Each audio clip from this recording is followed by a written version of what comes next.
A lot of newcomers to the franchise may have viewed the Brotherhood of Steel as authoritative and religious. Granted, the Amazon series is the only perspective they now have. So, you, the new Vault Dweller, welcome. But I'm here to say the Brotherhood we experience in the game is quite different to the one we see in the show. I'm fresh on replaying Fallout 4, and I'm very biased on my perspective of the Brotherhood at the moment, given the examples we have in the show highlight a type of Brotherhood that appears to be operating with an alternative set of objectives.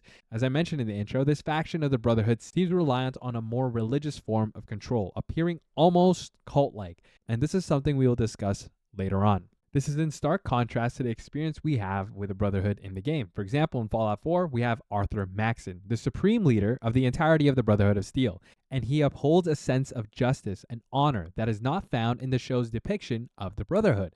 Now, given there is a 9-year gap, many can argue maybe Arthur is dead or a new regime has taken over the Brotherhood. I'm of the mind that this is not the case and Arthur is still alive and in command. This is the angle I will be taking as we discuss some of the discrepancies we find between the show and in the games. To better understand why some of your gamer friends are confused with how the Brotherhood operates within the show, we have to discuss the start of the Brotherhood. So strap in for a Fallout history crash course. In the year 2076, Colonel Spindell and Captain Maxson were tasked with defending secret operations conducted by Westtech. We can talk about this event in more details when we do the Westtech lore video. For now, just remember our boy, Captain Maxson. Name sounds a bit familiar, right? Of course, the research was deemed classified, and the squad was kept at a need-to-know basis. But this backfired. The veil of secrecy surrounding the base led to unforeseen consequences.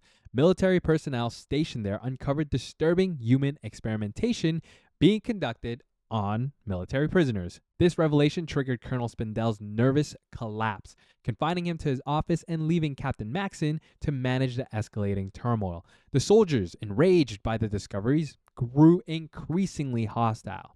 And days later, on October 12th, Captain Maxson intervened to prevent a soldier from killing a scientist and subsequently ordered the interrogation of the researchers. The first researcher Maxson interrogated was Robert Anderson, and he revealed that the tests were sanctioned by the government. When Maxson rejected his claims, the scientist panicked and began shouting about his compliance with orders, emphasizing his military background. And in response, Captain Maxson took decisive action and terminated the scientist. This established Maxson as a leader of the rebellion. And on October 20th, 2077, Maxson announced his unit's secession from the U.S. government. While the official founding date of the Brotherhood is recorded as June 20th, 2082, I contend that the events of October 2077 marked the spiritual inception of the Brotherhood. Then, 3 days later, all hell breaks loose. Nukes drop on October 23rd. So things get a bit dire for Maxson and the boys. Observing the gradual descent of those around him into despair, Captain Maxson embarked on a journey to craft a fresh ideology for the survivors. He replaced the tattered stars and stripes with novel symbols, devised new ranks, and introduced fresh ideas to supplant those obliterated in the nuclear inferno. His aim was clear: to offer solace and purpose to those on the brink of despair, helping them navigate the end of the world as they knew it. And it was on June 20th, 2082 that most members under his command joined this vision. They joined the Brotherhood of Steel. So, as you can see, the Brotherhood was a faction built on hope. And I would argue it is a far cry from what we see in the show. I think this has to do with the dispersed nature of the Brotherhood. Like, logistically speaking, if something was to happen, let's say on the West Coast, how fast would a team from the East Coast be able to respond? And now the Brotherhood appears to have strayed from its original principles, or at least the faction we see in the TV series does. And I think it's important to point out the Brotherhood we see in the show exhibits some glaring discrepancies. First, as we talked about earlier, the inclusion of religious undertones in this chapter prompts some speculation. Are they unique to this particular faction of the Brotherhood? Or is this indicative of a broader change within the Brotherhood? And this is what I meant with the possibility of Arthur Maxson no longer being the one in command. Now, when playing Fallout 4, I always felt the sense of justice, and honestly, I felt hope when I was going through some of the dialogue with Arthur Maxson. And now that I have said their names a few times, I hope it's clear that Arthur Maxson is the descendant of Roger Maxson, the man who started it all. That said, it did not appear that Arthur needed to use any sort of trickery to keep his subordinates compliant. Instead, it felt like they followed his orders because he was a stellar guy. a man upholding the original doctrine of the Brotherhood. Whereas in Quintus's faction, it seemed a bit more forced, repeating ritual rites in classes that felt like I was back in Sunday school. This appeared to be the way they instilled fear or at least control over their division. I think when Knight Titus had some choice words regarding the high clerics, it felt like the man was doing things just because they were told to believe in what was taught by Quintus. The fundamental differences in how subordinates follow orders suggest some splintering of sorts. At least this explains the deviation of this particular faction from the Brotherhood overall. I understand that there would be differences in how commanding officers govern over their division, given the challenges they now face with communication and distance and such. This is also the perfect opportunity to operate in a shady fashion.